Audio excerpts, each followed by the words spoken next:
Hello everyone, कैसे हैं आप लोग। Welcome to our channel. तो आज हम स्टार्ट करने जा रहे हैं कंडीशनल सेंटेंसेस। तो चलिए जल्दी से स्टार्ट करते हैं। जैसा कि नाम में ही है कंडीशनल सेंटेंसेस, ऐसे सेंटेंसेस जो हमें कंडीशंस के बारे में बताते हैं। कंडीशन यानी कोई सिचुएशन। कंडीशन के दो मतलब होते हैं, फर्स्ट सिचुएशन, कोई सिचुएशन बताता है, या सेकंड शर्त बताता है। जैसे अगर हम ऐसा करते तो ऐसा होता, अगर हम वो ना कर रहे होते तो आज हम ऐसा करते। जो जिन सेंटेंसेस में हमें कंडीशंस के बारे में बताया जाता है। तो थोड़े बहुत एग्जांपल देके चलिए समझते हैं कंडीशनल सेंटेंस होते क्या हैं। सबसे पहले हम बात करते हैं ज़ीरो कंडीशनल और फर्स्ट कंडीशनल की। अगर कोई भी हमारा सेंटेंस अगर इफ़ से शुरू होता है और उसके बाद हमें सिंपल प्रेजेंट टेंस देखने को मिलता है, उस नेक्स्ट हम देखेंगे उसमें जनरल ट्रूथ है, वो सेंटेंस जनरल ट्रूथ है या जनरल ट्रूथ नहीं है। तो अगर जनरल ट्रूथ होगा उसके साथ हम प्रेजेंट इंडेफिनिट टेंस लगाएंगे, और अगर वो जनरल ट्रूथ नहीं होगा तो हम उसके साथ फ्यूचर इंडेफिनिट लगाएंगे। ऐसे तो समझ में नहीं आ रहा, चलिए तो कुछ एग्जांपल से समझते हैं। जैसे पहला एग्जांपल है, if you freeze water it become solid. ये जनरल ट्रूथ है, अगर हम पानी को फ्रीज़ करेंगे तो वो सॉलिड में कन्वर्ट हो जाएगा। ये हमारा जनरल ट्रूथ है। तो हमने पढ़ा जनरल ट्रूथ होता है तो प्रेजेंट इंडेफिनिट टेंस यूज़ करते हैं, और हमारा इफ़ के बाद ये सिंपल फ्यूचर टेंस है। और अगर इसके बाद इसमें हमने प्रेजेंट इंडेफिनिट टेंस लगाया है। और सेकेंड एग्जाम्पल देख के दोनों में डिफरेंस समझ लेते हैं है क्या ये। तो जैसे सेकेंड एग्जाम्पल है, notice nobody will notice if you make a mistake. क्या सेकेंड वाला सेंटेंस हमारा जनरल ट्रूथ है? नहीं। तो इसीलिए हमने इफ़ के बाद हमारा ये सेंटेंस सिंपल प्रेजेंट टेंस में है, तो इसके बाद हमने देखा था अगर वो सिंपल प्रेजेंट टेंस में होता है इफ़ के बाद कोई भी सेंटेंस और वो जनरल ट्रूथ नहीं है, तो हम उसके साथ फ्यूचर इंडेफिनिट टेंस लगाएंगे, जो कि हमने लगाया है। इसके साथ हमने विल लगाया है। एक और एग्जांपल देख के समझते हैं। Plant die if they don't get enough water. Plant मर जाएंगे अगर उन्हें इनफ वाटर नहीं मिला। तो ये सेंटेंस तो हमारा जनरल ट्रूथ है, और जनरल ट्रूथ में जो सेंटेंस आता है उसके साथ हम प्रेजेंट इंडेफिनिट टेंस लगाते हैं। और हम यहाँ देख रहे हैं इफ़ के बाद ये जो सेंटेंस है हमारा सिंपल प्रेजेंट टेंस है, तो हमने ये वाला सेंटेंस भी सिंपल प्रेजेंट में ही कन्वर्ट किया। अगर ये हमारा जनरल ट्रूथ नहीं होता तो हम उसे फ्यूचर इंडेफिनिट टेंस में कन्वर्ट करते हैं। जैसे कि if it does not rain tomorrow we will go to the beach. ये तो कोई जनरल ट्रूथ तो है भी नहीं। तो इफ़ के बाद हमारा सेंटेंस ये वाला सिंपल प्रेजेंट टेंस है। उसके बाद हमने पढ़ा था अगर जनरल ट्रूथ ना हो तो फ्यूचर इंडेफिनिट टेंस लगा। आई होप आपको एग्जाम्पल से समझ में आया होगा। जो हमने जनरल ट्रूथ वाला सेंटेंस पढ़ा उसको हम ज़ीरो कंडीशन सेंटेंस बोलेंगे, और जो हमने ये वाला सेंटेंस पढ़ा उसे हम फर्स्ट कंडीशनल सेंटेंस पढ़ेंगे। तो हमने ज़ीरो कंडीशनल और फर्स्ट कंडीशनल दोनों समझ लिया। आइए तो सेकंड की तरफ चलते हैं, और उसके बाद हम ज़ीरो फर्स्ट और सेकंड कंडीशनल में हम एक बार डिफरेंस भी समझेंगे कि हमने समझा क्या।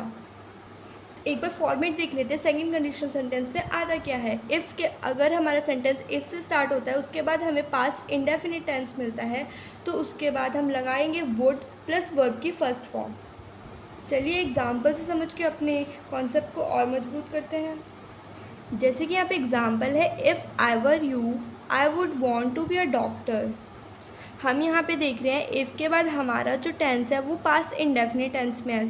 तो उसके बाद मैंने कहा था कि अगर पास्ट इंडेफिनिट में होता है तो हम ये वाला फॉर्मेट यूज़ करते हैं। तो हमने वैसे ही किया, आई के साथ हमने वुड लगाया, उसके बाद वुड की फर्स्ट फॉर्म लगाई। आई के साथ हमने वुड लगाया, उसके बाद वर्ब की फर्स्ट फॉर्म लगाई। Second example, if she spoke French the she should move to Paris. हम इसमें भी देख सकते हैं इफ़ के बाद हमारा टेंस है पास्ट इंडेफिनिट टेंस। उसके बाद हमने सेम जैसा हमारे फॉर्मूले में लिखा है, इसके बाद हमने वुड लगाया, वर्ब की फर्स्ट फॉर्म। अब हमने फॉर्मूले तो पढ़ लिया, हम इन तीनों सेंटेंस में मैंने जैसा कहा था इन कंपैरिजन भी करके देखेंगे कि इन तीनों को हम यूज़ कहाँ कर सकते हैं, इन तीनों में डिफरेंस क्या होगा। जो हमारा ज़ीरो कंडीशनल में है उसमें पॉसिबिलिटी हमारी फुल होगी, क्योंकि ये हमें जनरल ट्रूथ बताता है। तो इसकी पॉसिबिलिटी तो 100 होगी कि हमने एग्जांपल में भी देखा था अगर हम वाटर को फ्रीज़ करेंगे तो वो सॉलिड में कन्वर्ट हो जाएगा। तो ये तो फुल इसकी पॉसिबिलिटी हाई है। उससे कम हम इसकी पॉसिबिलिटी करेंगे, जैसे कि हमने फर्स्ट कंडीशन में देखा था, ये इसमें हमारी पॉसिबिलिटी हाई होगी इसमें सबसे ज़्यादा पॉसिबिलिटी हमारी होगी और इसमें हाई पॉसिबिलिटी चांसेस, इसमें जो चांसेस होंगे हमारी पॉसिबिलिटी के वो बहुत हाई होंगे और इसमें जो चांसेस होंगे वो हमारी पॉसिबिलिटी के बहुत ही लो होंगे। एक एग्जांपल देख सकते हैं, कहीं कहीं हम फर्स्ट और सेकंड कंडीशनल का यूज़ भी करते हैं। ज़ीरो कंडीशनल तो कन्फर्म हो गया, वो हमारे लिए जनरल ट्रूथ के लिए होता है ज़ीरो कंडीशनल, और उसका फॉर्मेट भी हमने पढ़ लिया कि अगर इफ़ के बाद हमारा कोई भी सेंटेंस सिंपल प्रेजेंट में होगा तो उसके साथ हम प्रेजेंट इंडेफिनिट का यूज़ करेंगे।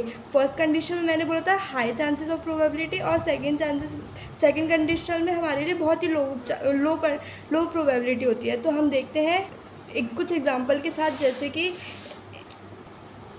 If I won the prize we would buy a new car. हमने यहाँ पे इफ़ के बाद हमारा जो टेंस है वो प्रेजेंट इंडेफिनिट टेंस है, तो प्रेजेंट इंडेफिनिट टेंस में हमने बताया था वुड के साथ वर्ब की फर्स्ट फॉर्म आएगी। मैंने बोला था ये बहुत ही लो चांसेस के लिए होता है और ये वाला बहुत हाई चांसेस के लिए होता है। अगर हम किसी को बताना चाहें, हाई चांसेस के लिए होता है। अगर हम किसी को एग्जांपल देके बताएं कि if I win the prize we will buy a new car, अगर हम प्राइज़ जीतेंगे तो हम डेफिनेटली न्यू कार ख़रीदेंगे, इसकी प्रोबेबिलिटी हमारे लिए हाई है इसके कंपैरिजन में। इसमें भी यही सेम सेंटेंस है और लेकिन इसमें क्या है, इसमें हमारे चांसेस बहुत कम है। अगर मैं प्राइज़ जीता तो मैं न्यू कार ख़रीदूँगा, बहुत ही लो चांस होते हैं। इन दोनों सेंटेंस में यही डिफरेंस होता है फर्स्ट और सेकंड कंडीशंस में।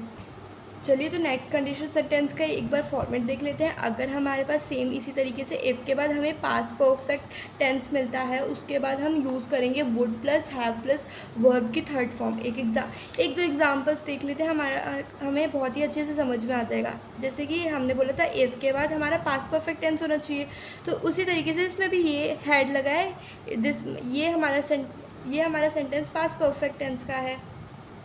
तो इसी तरीके से हमने इसमें वुड के नेक्स्ट हमने इसके साथ would plus have plus verb की थर्ड फॉर्म लगाई है, इसी फॉर्मेट में हमने लगाया है।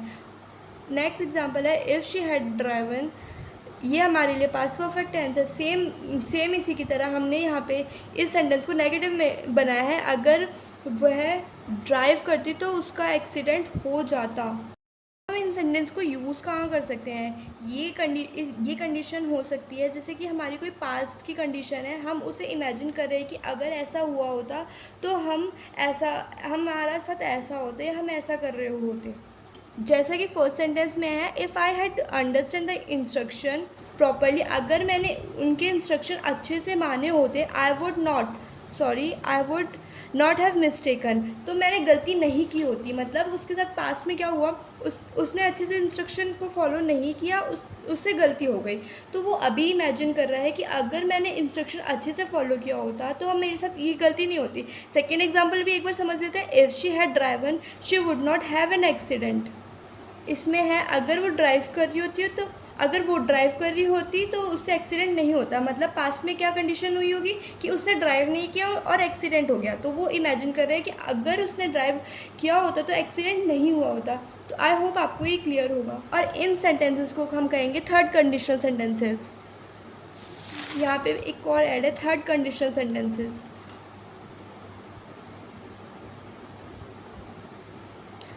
तो हम अपने नेक्स्ट कंडीशन सेंटेंस की तरफ बढ़ते हैं। नेक्स्ट हमारा है मिक्स कंडीशन सेंटेंस।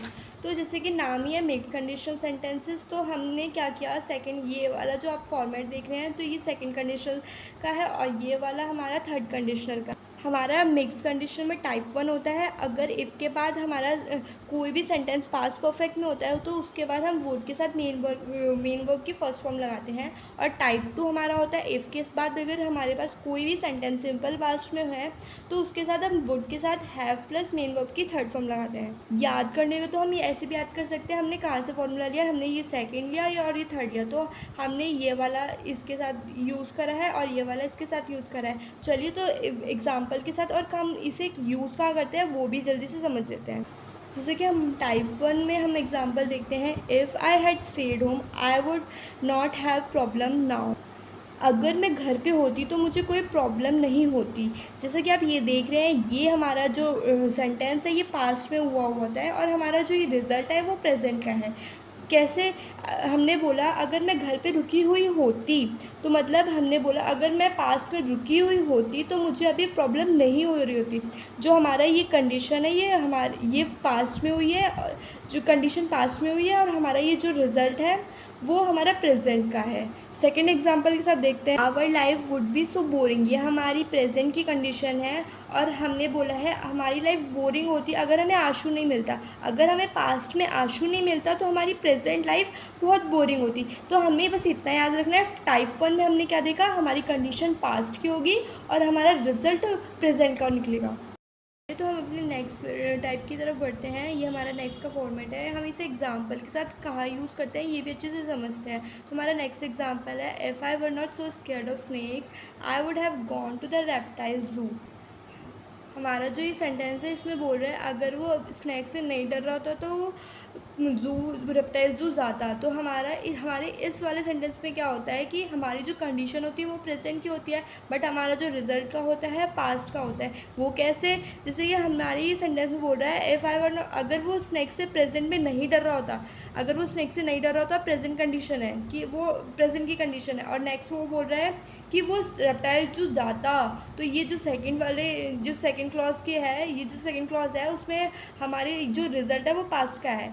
तो फर्स्ट वाले में हमारी कंडीशन प्रेजेंट की होती है, सेकंड क्लॉज में हमारे रिज़ल्ट जो होता है वो पास्ट का होता है। हम इसे एक और एग्जांपल से अच्छे से समझ लेते हैं। जैसे नेक्स्ट एग्जांपल हमने लिया है, if I were a good cook I would have invited to dinner. अगर वो अच्छा कुक होता तो वो उसे डिनर पे इनवाइट करता। तो जो ये फर्स्ट वाले क्लॉज की बात कर रहे हैं, तो हम इसमें देख रहे हैं कि अगर वो अच्छा कुक होता, प्रेजेंट की बात कर रहे हैं, तो वो उसे इनवाइट करता। तो ये जो हमारा सेकंड क्लॉज है, हम उसमें पास्ट के रिज़ल्ट की बात कर रहे हैं कि वो उसे इनवाइट करता अगर वो अच्छा कुक प्रेजेंट में होता। आई होप आपको अच्छे से समझ में आएगा, कोई कन्फ्यूजन नहीं हुई होगी और आपके सारे डाउट क्लियर हो गए होंगे। और आपके पास अगर कोई भी डाउट या प्रॉब्लम, कोई भी प्रॉब्लम हो, आप नीचे कमेंट में बॉक्स में लिख दीजिए। Thank you.